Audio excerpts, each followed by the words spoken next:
Hello friends, welcome to our channel Seetha's போலன் vlog. இதில் மீன் வறுவல் எப்படி செய்யலாம் தான் பார்க்கலாங்க. இதில் தேவையான பொருள்லாம் என்ன பார்த்தீங்கன்னா, உப்பு, நம்ம குழம்புக்கு யூஸ் பண்ணுற மிளகாத்தூள், கருவேப்பிலை, கரம் மசாலா, பூண்டு, அப்புறமா அதுக்கு பூண்டை வந்து தட்டி வச்சுக்கணுங்க. பூண்டும் அது சோம்புன்னு சொல்லுவாங்க இல்லைங்களா, பெருஞ்சீரகம், அதுவும் அதை எல்லாத்தையும் தட்டி மொத்தமாக அதில் சேர்த்து நல்லா கிளறிடுங்க.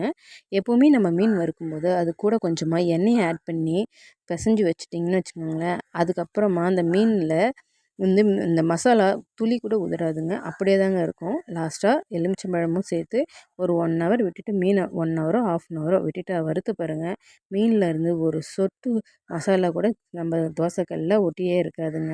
இப்போ மீன் வறுக்கிறேன் பாருங்கள், மீன் வறுக்கும்போதே எதுவுமே கல்லில் துளி கூட ஒட்டாதுங்க.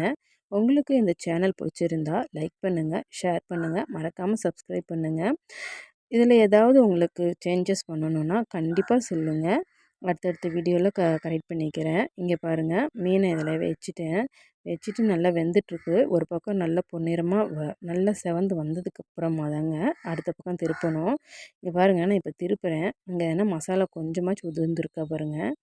இதுவே நான் இன்னும் கொஞ்சம் வீடியோக்காக உடனே வறுத்துட்டேங்க. இதை நீங்கள் ஒரு 1/2 ஹவர் இல்லை 1 ஹவர் எடுத்து ஃப்ரிட்ஜில் வச்சுட்டு அதுக்கப்புறமா எடுத்து வறுத்தீங்கன்னா இதில் வர இந்த கொஞ்சம் நெஞ்ச மசாலா கூட வரவே வராதுங்க. அவ்வளோ டேஸ்ட்டான எம்மியான மீன் பொரிச்சது ரெடி ஆயிடுச்சுங்க.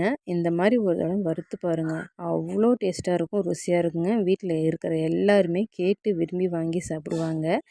இங்கே பாருங்கள் எவ்வளோ அழகாக இருக்குன்னு. ஒரே ஒரு மசாலா கூட அந்த கல்லில் உதிர்ந்து வராதுங்க. இந்த மெத்தடை மட்டும் யூஸ் பண்ணி பாருங்கள்.